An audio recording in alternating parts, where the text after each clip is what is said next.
Buenas, ¿cómo están? Bien, en este video vamos a hacer el machete de lo que viene a ser el hecho imponible. ¿Sí? Nosotros ya salimos de lo que es objeto, bien, y sujeto para el impuesto al valor agregado, y vamos a ver ahora qué es el hecho imponible. El hecho imponible, como muchos ya saben, porque seguramente ya habrán cursado otra materia o ya habrán visto impuestos, es el aspecto temporal del impuesto. ¿Sí? Es decir, cuando se reconoce el impuesto. Lo importante acá es que va por el devengado. Y también, lo importante acá es algo que yo mencioné mucho en el video, o que voy a mencionar en el video que ustedes van a ver, que es que acá se empieza a conciliar la parte impositiva, ¿sí?, con la parte contable. ¿Sí? A ver, el hecho imponible, al ir por lo devengado, ¿sí?, es básicamente cuando vamos a reconocer, ¿sí?, el hecho económico. Bien. Entonces acá en esta parte de los impuestos vamos a ver que se facilita bastante en la contabilidad. De hecho, seguramente cuando uno esté trabajando va a estar los últimos días del mes cargando todas las facturas. Bueno, esas facturas van a reconocer el hecho imponible. Bien.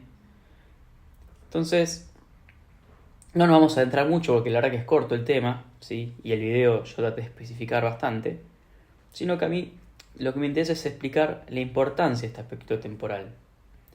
Bueno, por un lado la importancia del aspecto temporal viene por la confiabilidad de la información, ¿sí?, como cualquier hecho económico que se registre.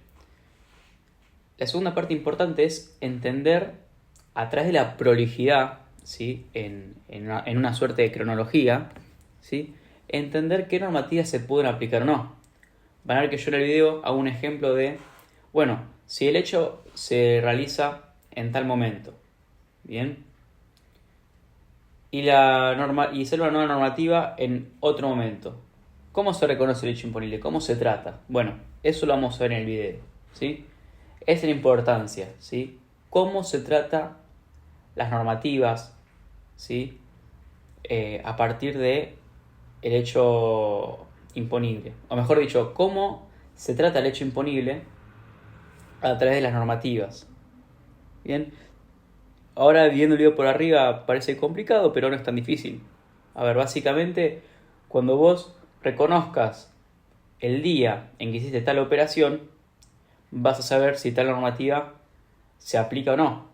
Bien, eso va a ser acorde a que el hecho imponible, según la ley, se haya hecho antes la normativa o después, ¿sí? Pero ese no es el aspecto más importante. Otro aspecto también muy importante del hecho imponible es la prolijidad contable para cumplir con el fisco, ¿sí? ¿En qué sentido? Bueno, yo van a ver que en el video también voy a decir mucho. ¿Se acuerdan que nosotros hacíamos la cuenta crédito fiscal menos débito fiscal? Te daba saldo a favor, saldo a pagar. Bueno, tiene que ver con esto, ¿sí? ¿Por qué? Porque si no estuviese tan parametrizado, ¿sí?, todo esto del IVA, seguramente muchas empresas tenderían a generar mayor crédito fiscal que débito fiscal, ¿sí?, jugando con los tiempos de hecho imponible, y así no habría impuesto a pagarle al fisco. Por lo tanto, el fisco perdería mucha recaudación. Bien, esa es la importancia del hecho imponible. ¿Ok? Es, primero, dar una prolijidad, ¿sí?, una prolijidad para el sistema de información.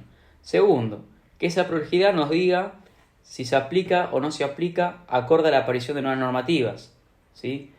Esto tiene que ver exactamente con la fecha en la que se hace la normativa y con la fecha en la que se hace el hecho imponible. Tercero, tiene que ver con la aplicación impositiva, es decir, tiene que ver para dar un orden y que no haya desprolijidad en el pago de impuestos. ¿Bien? Bueno, dicho este mini resumen, vamos a hacer el recorrido muy por arriba, porque está todo en el video, no es muy largo, y la verdad que no lo quiero hacer más largo de lo que es. ¿Bien? Pero otra cosa, siempre que estamos hablando de estos impuestos, porque el más difícil de todos es ganancias, ¿bien? Vamos a decir la verdad, estamos hablando entre nosotros, el más difícil de todos es ganancias. Siempre que estemos hablando de impuestos, hay que entender que está en nuestra vida cotidiana. Entonces no nos matemos para entender los impuestos, matémonos para aprender ese lenguaje técnico que nosotros tenemos que enajenar para saber resolver en el momento en que estemos frente a un parcial o estemos en una reunión laboral, ¿sí? O estemos simplemente trabajando, ¿sí? Es darle esa vuelta de tuerca técnica, ¿bien? No hay que matarse, todo el día estamos pagando impuestos. Y eso tiene que quedar en su cabeza. ¿Por qué? Porque yo veo que todos los alumnos se matan para aprender impuestos y la verdad es que ya lo tenemos embebido en nosotros mismos, ¿sí? Simplemente es dar esa vueltita de comprensión, ¿sí? Para que sea más fácil, ¿ok? Bueno, empezamos el recorrido. Acá vamos a ver que dice artículos, ¿sí? Nosotros siempre hacemos mención a los artículos duros, los artículos más fuertes. Bueno, va a ser el artículo 5 y el artículo 6. El artículo 5 vamos a ver que nos va a dar situaciones en las cuales nos va a especificar cómo se registra el hecho imponible. En cambio, el artículo 6 lo que nos dice es algo muy importante y es, mirá, más allá de lo que te diga el artículo 5, vamos a ver qué incisos van a ser el inciso A y el inciso B, vos lo que en verdad necesitas para reconocer el hecho imponible es que efectivamente se haya realizado la prestación. O sea, el artículo 6 lo que te dice es, más allá de las fechas que te estipula el artículo 5, lo que yo necesito es que en verdad hayas realizado esa operación. Bien, que en verdad haya sucedido, que no sea una malversación contable, ¿ok? Porque claro, yo puedo jugar con la documentación y en realidad puedo no estar haciendo nada, bien. Yo puedo decir, mira, yo le vendí tal mercadería a Felipito, bien, y armo una factura, le pongo el valor que quiero, todo, pero en realidad nunca en mi vida le di una factura a Felipito y yo tampoco tengo un inventario. Entonces, ahí te das cuenta que más allá de las estipulaciones del artículo 5, que vamos a ver qué nos va a decir, factura, pago, fechas, qué sé yo, lo que importa es la efectiva prestación del servicio. Bien. Y eso es lo que dice el artículo 6. Yo necesito que vos en verdad hayas puesto los bienes a disposición. Más allá de la fecha de la factura, más allá de la fecha del vencimiento del plazo. Bien. Bueno, entonces el artículo 6 es como que empieza a blindar un poco la situación del hecho imponible. ¿Ok? ¿Por qué digo esto? Bueno, porque ahora vamos a empezar a leer y van a ver que el artículo 6 yo ya lo pongo desde el inicio. ¿Ok? ¿Por qué? Porque generalmente el artículo 6 aparece leyendo el inciso A y el inciso B. Entonces yo tengo que esperar todo el artículo 5 para tirarte el artículo 6, no tiene sentido. Bien.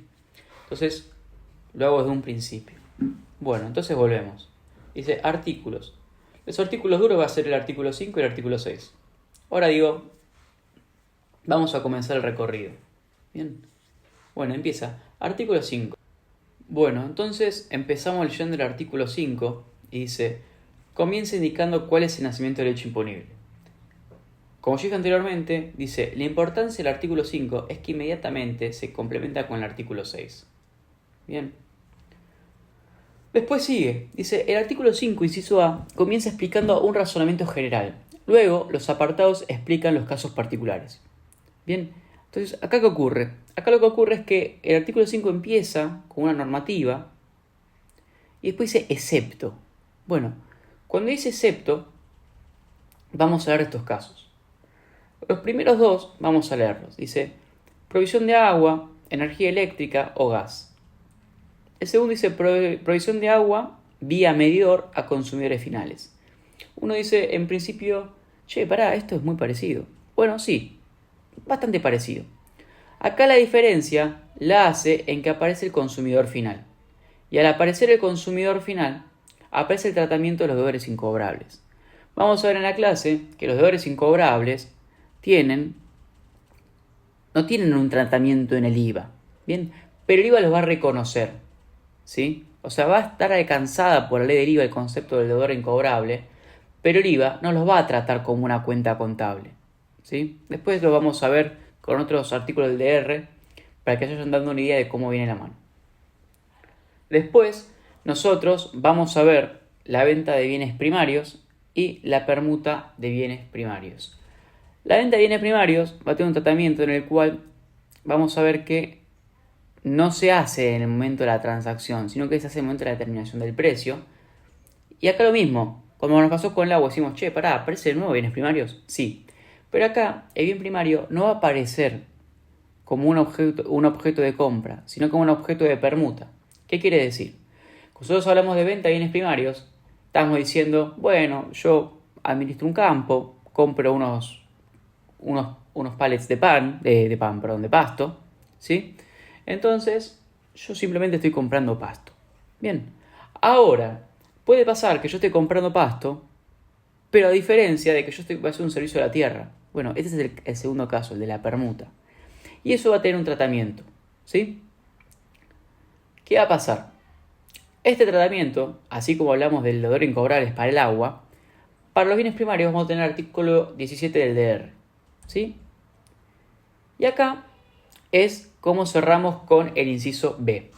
Con el inciso A, perdón, para ir al inciso B. Ahora bien, cuando vamos al artículo 5, inciso B, dice lo mismo que el inciso A. Explica el razonamiento general para las prestaciones de servicios. O sea, nosotros vamos a tener un concepto general para las prestaciones de servicios, bien, pero va a aparecer las excepciones, ¿sí? Y aquí hay una primera excepción que es muy importante, y es que hay servicios que son continuos, ¿sí? Es decir, hay servicios que no se determinan con una sola operación. Por ejemplo, si yo mando a arreglar mi televisor, este es el servicio de arreglar un televisor. Se hace en el momento, puede tardar un día, 2 días, una semana, no importa. Cuando se termine la prestación de arreglar el televisor, voy a pagar, voy a abonar y simplemente reconozco el hecho imponible. Ahora bien, ¿qué pasa por ejemplo un profesional? En este caso, estamos hablando de impuestos, podemos mencionar al contador. ¿Qué pasa con aquel contador que está trabajando siempre para una empresa? ¿Sí? O aquel contador auditor que está trabajando siempre para una empresa durante todo el año. Bien, no es tan sencillo reconocer el hecho imponible como lo es con el arreglar un televisor, porque uno no es que siempre está arreglando el mismo televisor, ¿sí? Entonces, ¿qué pasa? Bueno, lo que va a pasar es que como solución vamos a tener el artículo 21 del DR. El artículo 21 del DR nos va a explicar cómo se trata el hecho imponible para servicios continuos. Bien.